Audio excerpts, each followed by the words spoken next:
South the dealer on this one. North, South not vulnerable, and East, West are vulnerable.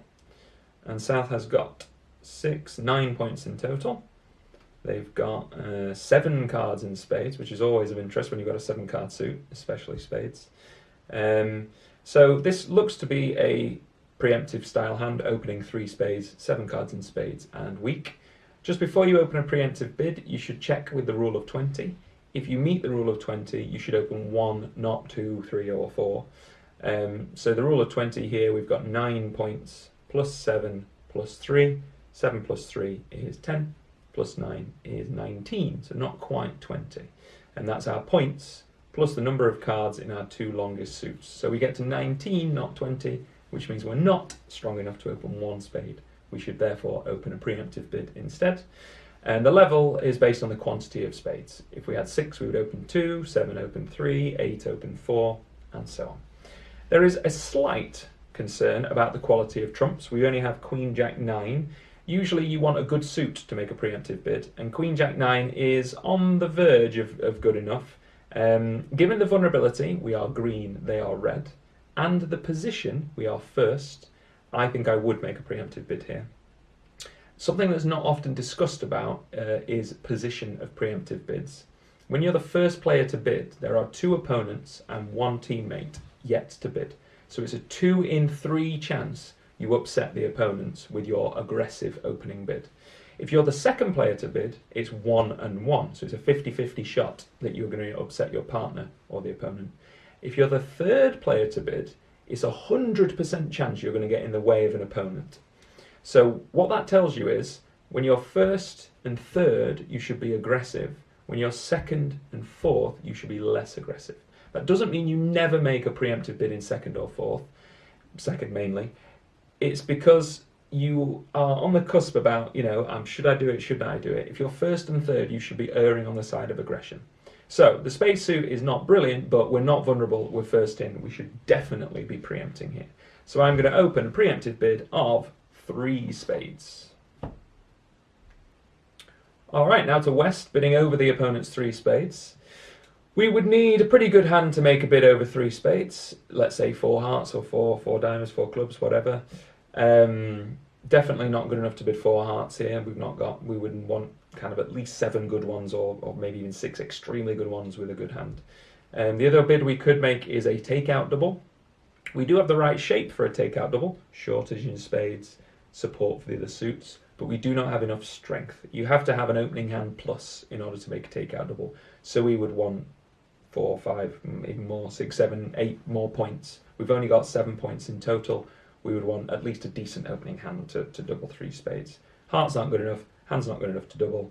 Nothing to say here, unfortunately, other than to pass. All right, responding to a preemptive bid, we have got, okay, that's 11 points. Now, the way in which you want to respond to a preemptive bid is if you are weaker than around 15-ish, you know that game can't legitimately make on high card strength. So a preemptive bid will have 5 to 9, 5 to 10 points, that kind of region. So if you're weaker than 15, you've got fewer than 15 points, you know that you can't have 25.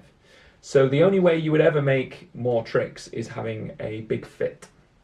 So when you are weaker than 15 points, opposite a preemptive bid, 2 spades, 3 spades, 4 spades, etc., you want to bid on the level of the fit. So we take the number of trumps we have and we bid for that number of tricks. So our partner has shown us 7 cards in spades. We have 2. 7 plus 2 is 9. The 9 trick level is 3 spades. So we're already at the correct level. If we had fewer spades, we had 1 or none, the level of the fit will be lower. We would want to bid less spades than we currently have. So pass would certainly be right.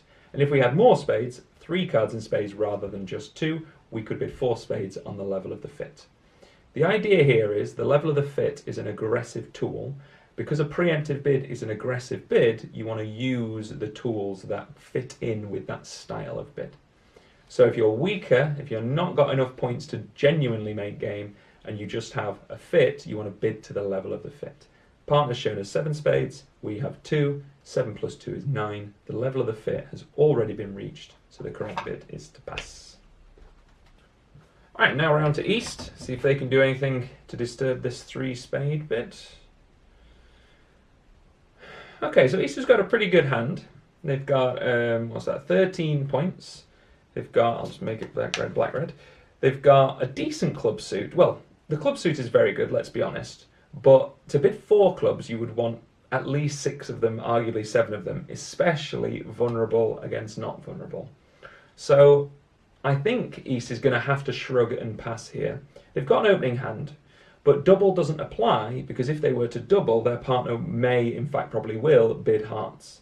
So to make a takeout double, you need an opening hand plus, but you also need tolerance in the other suits. You want shortage in their suit, support for the others. If we double and our partner bids 4 hearts, this is going to be a disaster. Similarly, if we bid 4 clubs, I would argue we need more clubs to do that. Our partner hasn't promised us any clubs at all. They might have 2 or 1, and 4 clubs is also a disaster.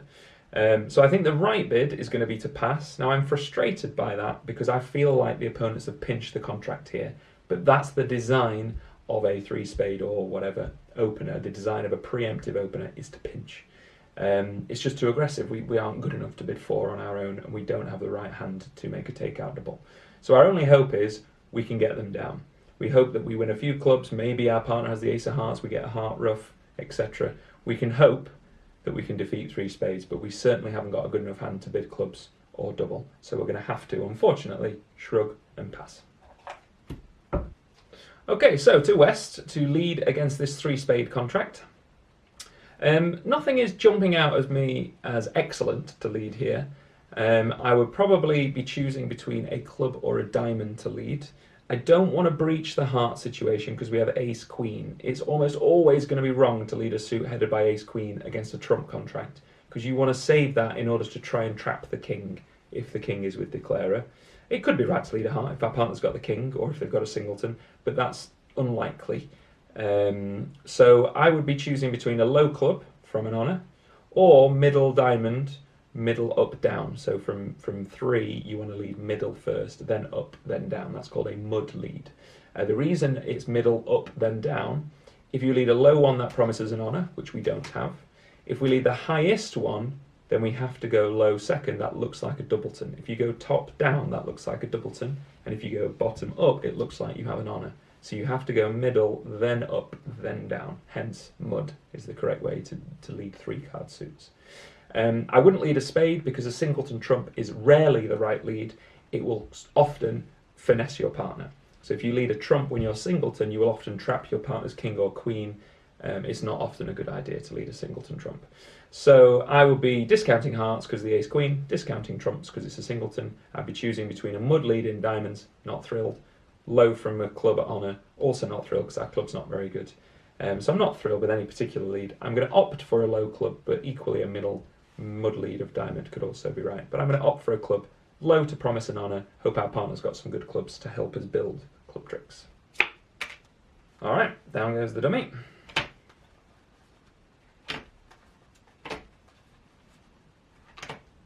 Okay, so we're in 3 spades. So in a trump contract, you want to try to analyse your losers and see how you can reduce those losers. So in this instance, I'm going to talk from left to right from declarer's hand's perspective. So in diamonds, we have no losers whatsoever. We've got ace, king, queen. In fact, we have an overhanging diamond, so we've got an extra discard for something later. In spades, we may or may not lose the king, depends on the location of the king of spades. The finesse may work, it might not. In hearts, we might lose 2, maybe even 3 tricks in hearts, depending on the location of the ace, the queen, and the 10. If the ace 10 is on our left, the queen's on our right, we might be able to lose all 3 heart tricks if should everything go wrong. But likely is we'll lose 2 or even 1 heart trick. And in clubs, we're going to lose 1. So we're going to lose definitely a club, maybe a spade, depending on the location of the king. It's the hearts that are the problem. If the ace is on our left, we're going to lose 2. If the ace is on our right, we might only lose 1. Hopefully, we can get the lead quickly, play king of diamonds, ace of diamonds, queen of diamonds, and throw one of these hearts away. If we can limit our heart losers to 2 as a maximum, we're then going to lose maybe a spade, 2 hearts, and a club. That means we'll make our contract as a minimum. If, of course, the ace of hearts is on the right or the king of spades on the left, we might make +1. But the opponents are going to win a club, and they might switch to hearts. And if they win a club here and switch to hearts through, we might lose 2 heart tricks, maybe even 3 heart tricks quite quickly. So we're in a bit of trouble if they switch to hearts. We could actually fail in this contract if we lose 2 or 3 heart tricks and a spade trick and a club trick. So we're not certain to make this contract, but the best bet is to try and chuck a heart away on the diamond and try the spade finesse. For now, we're kind of at the mercy of what the defenders do. If they go club, we can ruff. We can then play the diamonds quickly, throwing a heart away, and then try the spade finesse. If they play hearts themselves, we're at the mercy of the layout of the heart suit. We might lose 3 quick heart tricks and a spade and a club, potentially. For now, of course, there's no decision on the club. We're going to play a low club. West is going to win, and we're then going to see what they do. It is what it is. If they play a club and switch to hearts, we may go down. That would be good defence. If they play a club and another club, we've got a chance of making by discarding a heart loser on that 3rd diamond trick. So for now, playing a low club, and let's see what they do next. All right, so we're going to win the smallest club. Ace, king, queen, you play the lowest when you're following suit, and we win the club. That tells this defender that they must have ace, king of clubs. And now comes the critical defensive decision at trick 2, early doors. It depends now whether West plays another club, ace of clubs, trying to win another club, or if they switch to a heart. Now, a heart switch looks attractive because it's a singleton, and a singleton switch would get highly rewarded if their partner has the ace. They don't know where the ace of hearts is. It could be the ace of hearts is with declarer. Bear in mind, declarer has a weak opening bid because they open 3 spades, but they do know that they've only got queen, jack of spades because they can see the ace and king. So it's a bit of a guess as to whether to cash a club or switch to a singleton heart. The risk of cashing a club, of course, is it might go club, ruff, and then they play ace, king, queen of diamonds and throw some losers away. So a singleton switch looks like the right thing to do because declarer can't have ace, king, queen. They just can't. So even if declarer has the ace hearts, it will set heart tricks up for their partner. So it looks right to switch to a heart. I can see an argument to try and cash a club, but a heart switch looks natural. And this is the best defence, and I'm giving myself the biggest challenge by finding the best defence. So a heart switch, which is exactly what declarer didn't want, and now they've got to decide what to play. Almost certain this isn't a hand with the ace. So, because that would be an unusual play, they could be bluffing us, of course, but the correct play is probably low to let this hand win. Hopefully this hand wins the ace, so our king is then a winner on the next round. So play low. Of course, this hand can see the jack on the table, so they know they can win their queen, like so.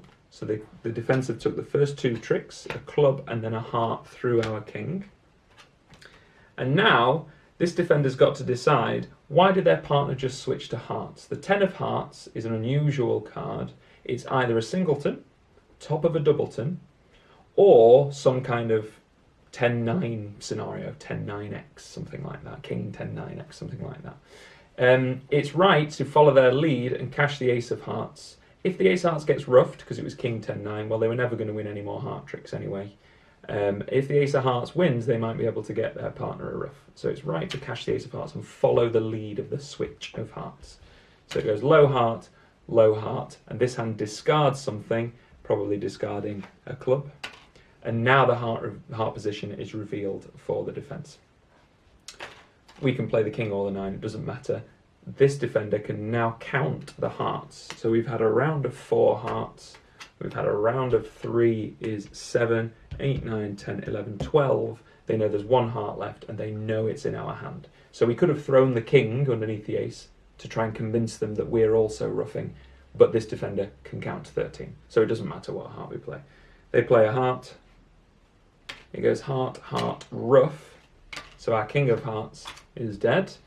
And the situation we were worried about has come to fruition. We have lost 3 heart tricks, albeit 2 hearts and a ruff, and we've lost a club. So now we have to not lose a spade trick to make our contract. Everything else is hunky-dory. In fact, we've got too many tricks. We've got ace, king, queen of diamonds. We're going to have to trump one of our diamond winners. That's because of the switched-on defence of a heart through our king. This defender now tries to cash the ace of clubs. You never know, we might have another club. But unfortunately for them, we can ruff. So now we finally have the lead. We've ruffed in once, and the defence have ruffed in once. So that means 2 spades have gone. 3, 4, 5, 6, 7, 8, 9, 10. So we've got to decide, do we play the ace of spades hoping for a king to drop, or do we play a spade to the 10 hoping for the finesse to work? Now with 10 cards gone, the king still being one of the remaining 3, the best odds are to finesse. So we should play low to the 10 hoping for the king of spades on our left. I know it's going to fail because I can see the defender's cards, but of course I wouldn't be able to do that in a normal game. So I would try the finesse as a hope to making our contract. King of spades is here, we make our contract. King of spades here, we're dead.